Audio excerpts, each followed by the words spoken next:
सभी छात्रों को जो 9वीं कक्षा उत्तीर्ण करके 10वीं कक्षा में स्तुतिकरण किए वाले सभी छात्रों को इस साल की हार्दिक शुभकामनाएं। और आपका रिजल्ट उत्तीर्ण हो अच्छी तरह से। तो अभी हम आज के इस विषय में पहले आपको पाठ्यक्रम के बारे में जो हिंदी विभाग की ओर से हिंदी बी जो सीबीएसई का जो पोर्शन है, पहले प्रश्न पत्र के बारे में सविस्तार के साथ बताऊंगा। उसके उपरांत पाठ्यक्रम के बारे में जानकारी दूंगा। आज के 10वीं कक्षा हिंदी बी में पाठ्यक्रम इस तरह से होता है। आपके प्रश्न पत्र 80 अंक वाला होता है, 4 भागों का है। अ ब क अर्थात ए बी सी डी।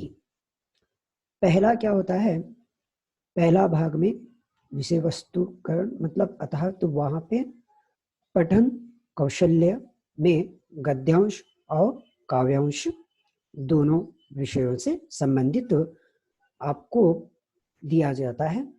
उससे आपको 2 यहाँ प्रश्न रहेंगे। गद्यांश में आपको 2 के 2 रहेंगे 4 मार्क्स के और 1 का 1, अर्थात तो यहाँ आपको 9 मार्क्स का। और उसके अतिरिक्त अपठित काव्यांश में 3 मार्क्स के 2 अंक होंगे, 6। तो कुल 15 अंक यहाँ आपकी पहले भाग में रहेगा। दूसरा जो है बी भाग, व्यवहारिक व्याकरण कहेंगे हम इसे। व्यवहारिक व्याकरण में निर्धारित विषयों से वस्तु यहाँ निर्धारित विषय है, तो उस विषय के बारे में जानेंगे। देखिए, शब्द और पद का अंतर 2 अंक के लिए निर्धारित किया गया है। रचना के आधार पर वाक्य रूपांतरण के लिए 3 अंक निर्धारित किया गया है। समास के लिए 4 अंक, अशुद्धि शोधन 4 अंक। अशुद्धि शोधन का अर्थ है वाक्यों में कुछ त्रुटियां होती है, उसे पहचान कर सही रूप में लिखना, शुद्धि रूप में करना। उसे इतना ही करने से आपको वहाँ 4 अंक प्राप्त होते हैं। 5वां मुहावरों के लिए 2 अंक रहते हैं, यह लोकोक्तियां भी हम कह सकते हैं। तीसरा जो भाग है, तीसरे भाग में आपको पाठ्यपुस्तक से संबंधित रहता है। जो आपकी 2 पुस्तकें हैं, एक स्पर्श है, दूसरा संचयन। तो यहाँ इसमें आपको स्पर्श से 10 अंक, यहाँ पे देखिए 10-20 अंक होता है, तो खंड काव्य से 10 अंक। तो यहाँ आपको 10 अंक किस तरह से 5-5 में विभाजन किया गया है। तो आपको 2-2 के 1 अंक का 1, कुल 5 मार्क्स।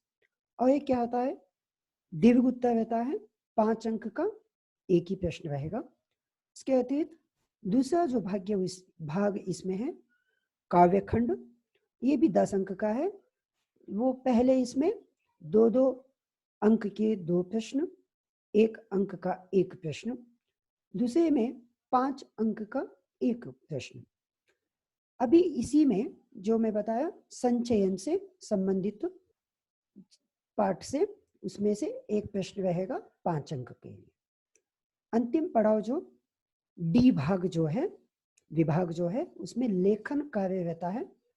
तो लेखन कार्य में 25 अंक यहाँ दिया जाता है। तो यहाँ 25 अंक 5 रूपों में विभाजन किया गया है।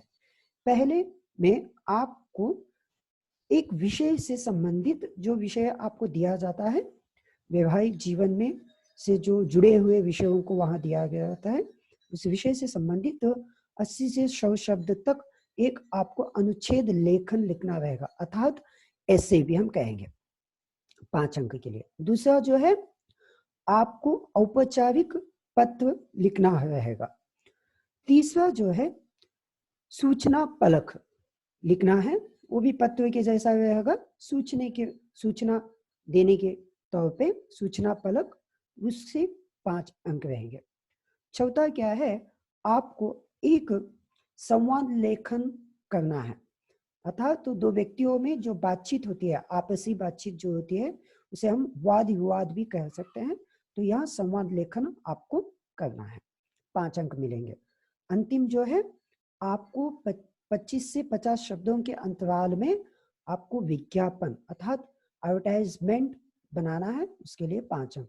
तो कुल प्रश्न पत्र आपको 80 अंक वाला प्रश्न पत्र रहेगा।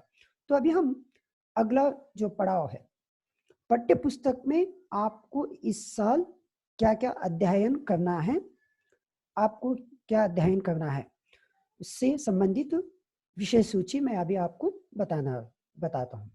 ध्यान से सुनिए। जिस तरह से मैं अभी आपको प्रश्न पत्र के बारे में बताया, उसी प्रकार यहाँ 4 भागों में विभाजन करते हुए आपको मैं यहाँ पाठ्य पुस्तक से संबंधित सारा विवरण बता रहा हूँ। ठीक है। खंड क में मैं आपको बताया अपठित बोल, गद्यांश और काव्यांश आएगा। खंड ख में क्या होगा, व्यवहारिक व्याकरण आएगा, शब्द व पद के अंतर, रचना के आधार पर वाक्य रूपांतरण, समास, अशुद्धि शोधन, मुहावरे। खंड ग में क्या है, आपको पाठ्य पुस्तक से संबंधित स्पर्श, पाठ्य पुस्तक से आपको गद्य खंड, पद्य खंड, यहाँ 2 रहेंगे। तो गद्य खंड में आपको 8 पाठ रहेंगे, पद्य खंड में आपको 9 कविताएं, दोहे मिला के रहें। तो पहला गद्य खंड में हम देखेंगे, बड़े भाई साहब मुंशी प्रेमचंद जी से रचित है। डेवी का एक पन्ना सीताराम शेक्सपियर जी से रचित है। तथावामिरो कथा, इसके रचयिता लीलाधर मंडोवी जी है। चौथा जो 30वीं कसम के शिल्पकार शैलेंद्र, यहाँ इसके रचयिता प्रहलाद अग्रवाल जी है। 5वां गिवगिट, अंथोन चेकवा जी हैं। अब कहाँ दूसरों के दुख में दुखी होने वाले हैं, इसके रचयिता नीरा पाल जी हैं। 7वां पतझड़ में टूटी पत्तियां, रविंद्रनाथ केलकर जी से रचित है। 8वां कारतूस हबीब तनवीर जी से रचित है। तो अभी पद्य खंड में साखी कबीर के दोहे हैं, पद मीरा के पद हैं, दोहे बिहारी के दोहे हैं, मनुष्यता मैथिली शरण गुप्त जी से रचित कविता है, पर्वत प्रदेश में पावस सुमित्रानंदन पंत जी से रचित कविता है, मधु मधु मेवे दीपक जल महादेवी वर्मा जी से रचित कविता है। तोप यहाँ विवेक डगवाल जी से रचित है। यहाँ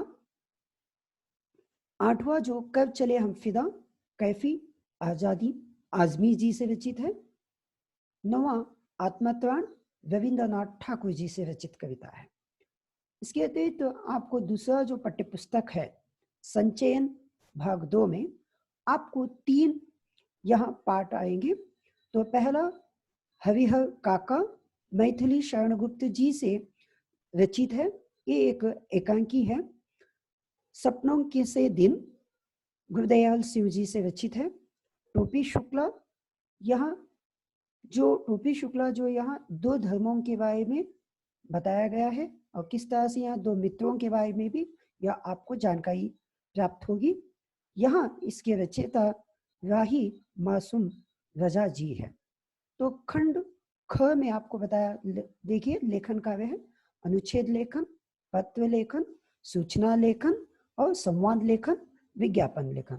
ये आपका इस साल जो 10वीं कक्षा में आपको हिंदी विषय में जो अध्ययन करने का विषय सविस्तार से विषय सूचियों को मैं आज आपको बताया हूं और आप इसे सही रूप में ग्रहण कर लीजिए। धन्यवाद।